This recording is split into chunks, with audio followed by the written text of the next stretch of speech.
Jesus proclamou a sua morte várias vezes.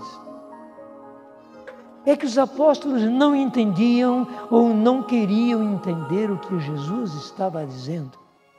Uma das vezes importantíssima foi aquela em que Jesus perguntou aos seus apóstolos: e vós, quem dizeis que eu sou?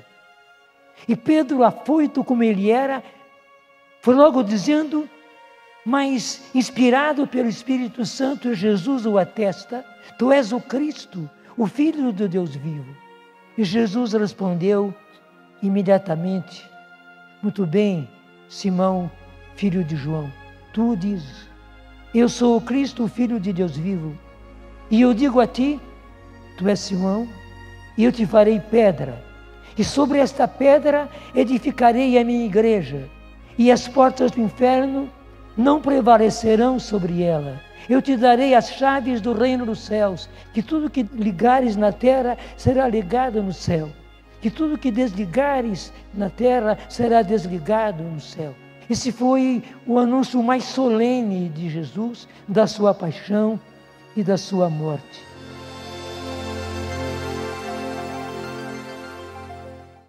Os judeus tramaram a morte de Jesus e chegaram a um ponto de decretar a morte de Jesus.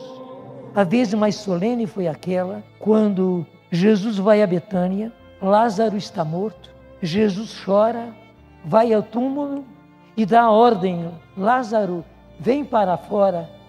E Lázaro sai do sepulcro, vivo. E todos viram o Lázaro morto e o Lázaro ressuscitado.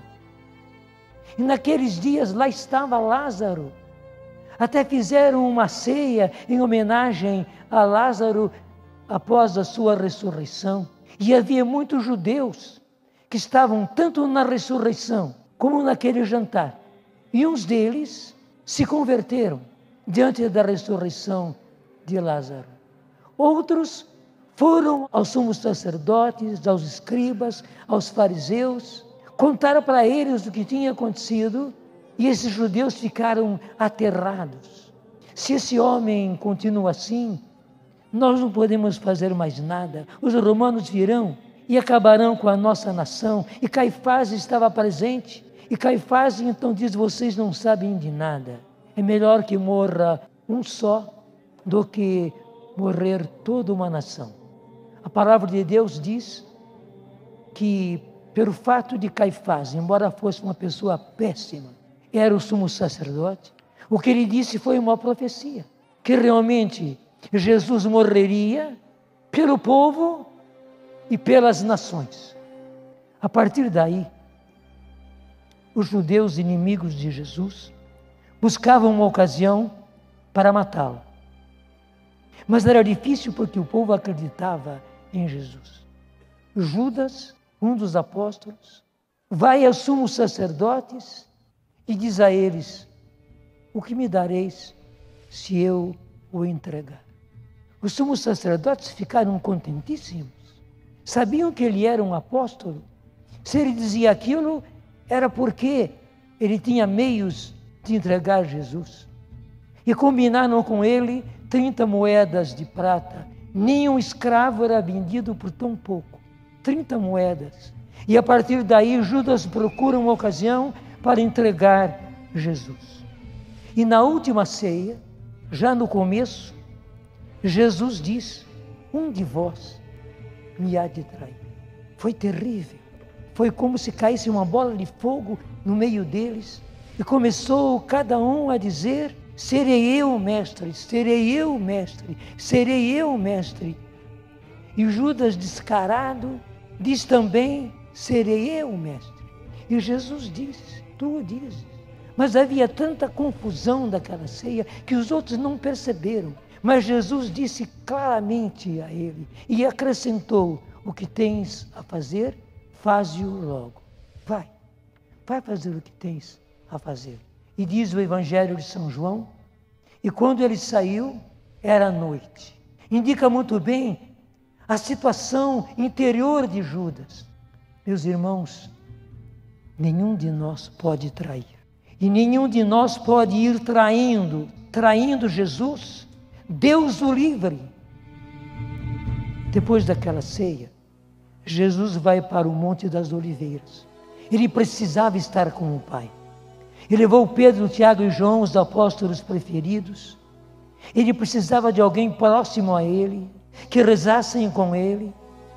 E Jesus se afasta um tanto e cai numa terrível agonia. Porque veio de um momento para o outro sobre ele tudo aquilo que ele passaria naqueles próximos dias. E a agonia foi tão grande que Jesus sua sangue. Seus poros se abriram e dos poros de Jesus saiu um líquido sanguinolento que mancharam todas as suas vestes. Tal foi a sua agonia. Ele por 3 vezes voltou aos apóstolos Pedro, Tiago e João e os encontrou dormindo. Ele precisava deles.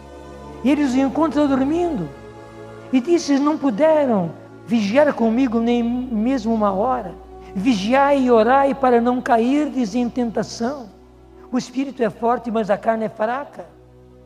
E a dor do coração de Jesus, pelo fato de por 3 vezes ele ter ido aos seus apóstolos preferidos e eles estarem dormindo. Agora Jesus diz a você: meu filho, minha filha, não durma. O espírito é forte, mas a carne é fraca. Vigiai e orai, foi a palavra de Jesus. Meu filho, vigia, ore, é tempo de vigiar. O mundo está mal, muito mal. Eu não posso dormir, não quero dormir. Pelo contrário, tenho que estar orando e vigiando, vigiando e orando.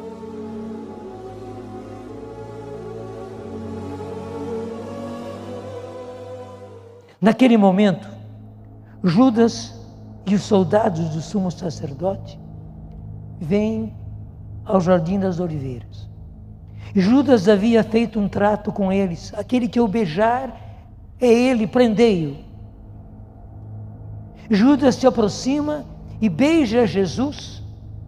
E Jesus encara Judas e diz: Judas, com um beijo entregas o Filho do Homem. Daí ele vira a cara,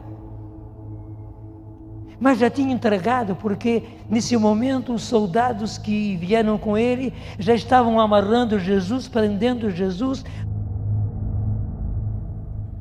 Na casa do sumo sacerdote, Jesus passa por todos os vexames. Judiam dele o mais que podem e trazem falsas testemunhas para testemunharem contra Jesus. Só que eles se contradiziam. Então o sumo sacerdote, irritado, toma a palavra e diz: vocês não sabem de nada. E vai a Jesus e diz: queremos que digas se és o Filho de Deus bendito. E Jesus, um momentinho depois, diz: sim, eu sou. E vereis o Filho do Homem vindo sobre as nuvens do céu, com grande poder e glória.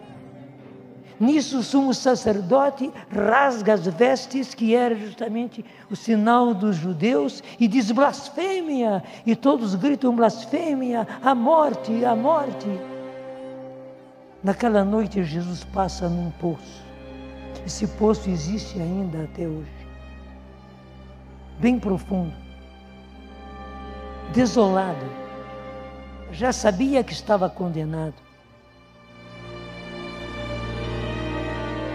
Na manhã seguinte o tiram de lá, bem cedinho, e o levam a Pôncio Pilatos. E quando chegam a Pôncio Pilatos, eles entregam Jesus e já pedem logo que ele o faça morrer. Pilatos interroga Jesus e vem aos judeus e diz: eu não encontro crime nesse homem, especialmente eu não encontro crime que mereça a morte. Mas eles se enfureciam cada vez mais. Diante daquilo que Pilatos vê, ele diz então: eu vou castigá-lo e depois eu vou libertá-lo. Pensando que com isso tiraria a fúria dos sacerdotes. Veja, eram principalmente os sacerdotes que estavam encarniçados contra Jesus e queriam por tudo a sua morte. Então levam Jesus para ser flagelado. Você pode imaginar o que fosse isso. Aquelas correias com pedacinhos de osso e de metal. E naquele dia aqueles homens, soldados romanos, parece que tinham músculos de aço e surraram Jesus. Surraram Jesus. É a palavra certa, deram uma surra em Jesus. O sangue escorria. Pedacinhos de carne voavam pelos ares. E aquela soldadesca fazia a maior baderna, xingando, gritando. Depois colocaram nele uma veste real toda rasgada e uma vara na sua mão, mostrando que ele se tinha feito rei.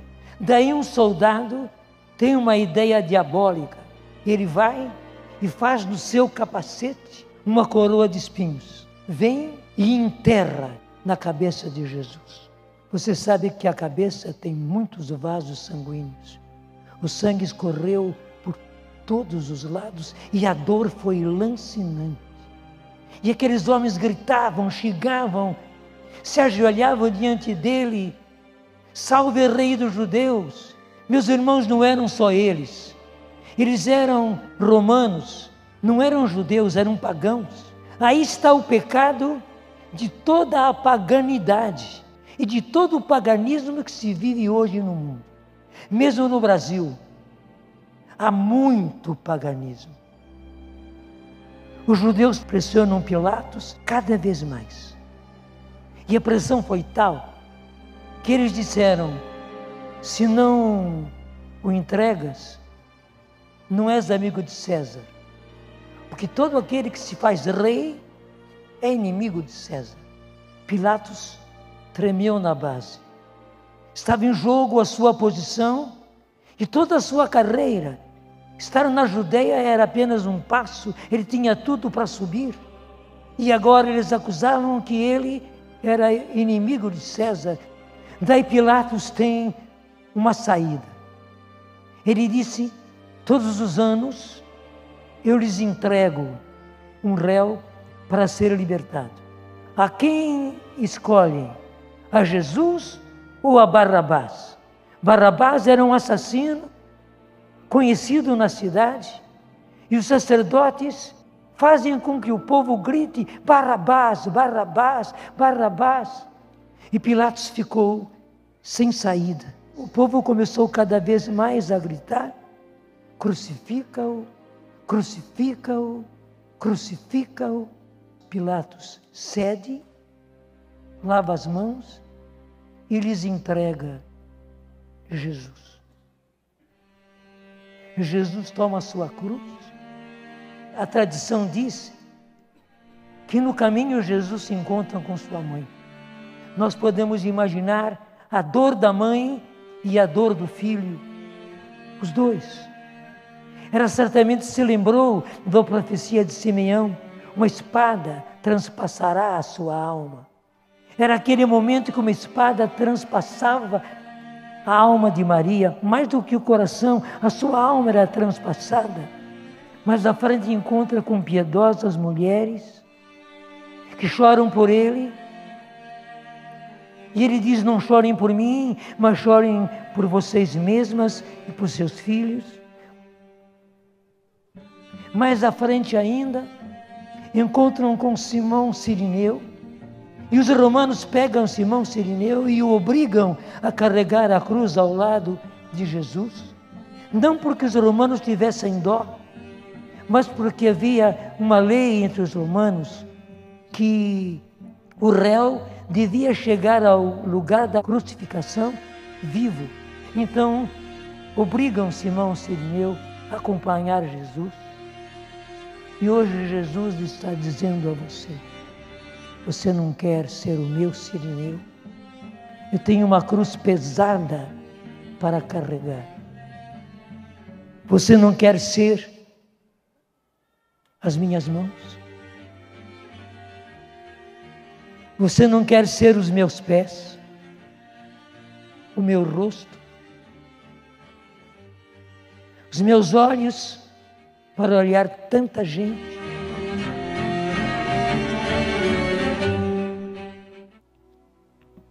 Quando chegam no Monte Calvário, eles crucificam Jesus com aquela perícia romana, porque não era na mão, mas era nos pulsos que eles crucificavam. E os romanos sabiam pegar os nervos, além dos músculos daquela região, e o faziam com perícia, para que o réu sofresse o máximo possível. E eles capricharam, crucificando Jesus. Você imagina a dor que Jesus sentiu, e Jesus passa 3 horas assim, crucificado. Em certo momento, um dos condenados se volta para Jesus e diz: Senhor, lembra-te de mim quando estiveres em teu reino. E Jesus imediatamente, embora arfando, porque pela crucificação o ar lhe faltava, era preciso apoiar-se nos cravos dos pés e levantar o corpo e poder então respirar, e aí mais do que tudo para falar. E ele respondeu com toda a dificuldade àquele homem: hoje mesmo estarás comigo no paraíso. Meu irmão, minha irmã, que na hora da sua morte, que nós não sabemos quando vai ser, mesmo que você seja bem novo, bem nova, vai chegar a hora da sua morte. E é preciso que nessa hora Jesus diga a você: hoje mesmo estarás comigo no paraíso. Pede do fundo do coração essa graça. Que você morra em graça. E que Jesus diga a você, na hora que você morrer: hoje mesmo estarás comigo no paraíso. Você precisa dessa graça, você não pode se perder. Jesus não morreu em vão. Ele morreu por você. Então que Jesus diga para você: meu filho, minha filha, hoje mesmo estarás comigo no paraíso, seja que morte você morra. Desculpe, mesmo que seja um câncer, mesmo que seja um acidente, um desastre, que naquela hora Jesus diga a você: hoje mesmo estarás comigo no paraíso. E você dirá: obrigado, Senhor, muito obrigado, valeu a pena. Eu fui tão fraco, mas estou aqui. Eu te dou a mão, Jesus, leva-me. Leva-me ao paraíso. E Jesus dirá: vem comigo, meu filho, vem comigo, minha filha, para o paraíso.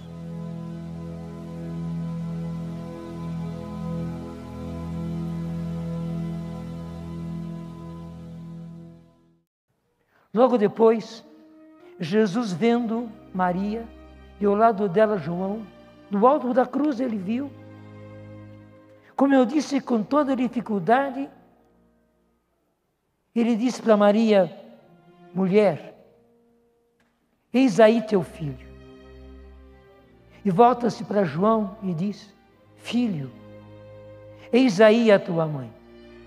Meus irmãos, minhas irmãs, esse é o momento mais importante e mais solene em que Jesus nos dá Maria como mãe.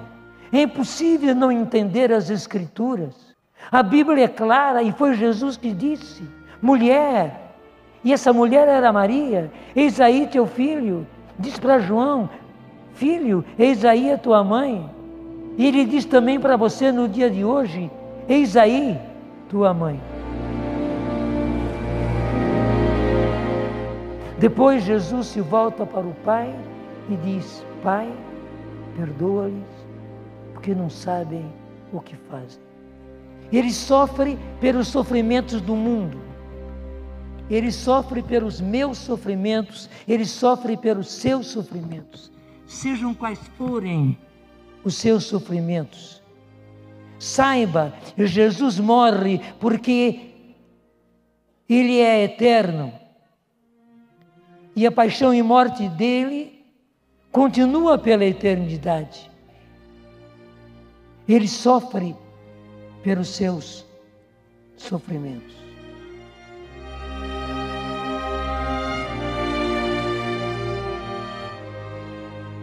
Por fim, Jesus dá um grande grito, dizendo: meu Deus,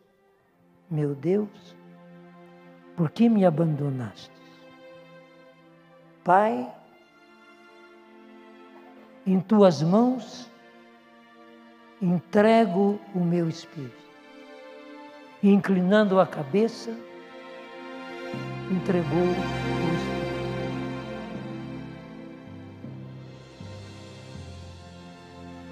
O centurião que estava ali ao lado,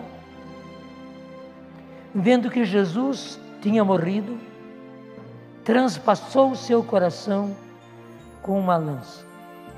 E de lá saiu sangue e água. Sinal claro de que ele tinha morrido. Foi isso que Jesus fez. Foi uma morte redentora. O Senhor nos redimiu com a sua morte. Jesus morreu por nós, Jesus morreu por mim, Jesus morreu por você. Bata no peito e diga para você mesmo: sim, Jesus morreu por mim. Eu convido você agora a ajoelhar-se, a prostrar-se um momentinho diante de toda essa realidade que nós vivemos.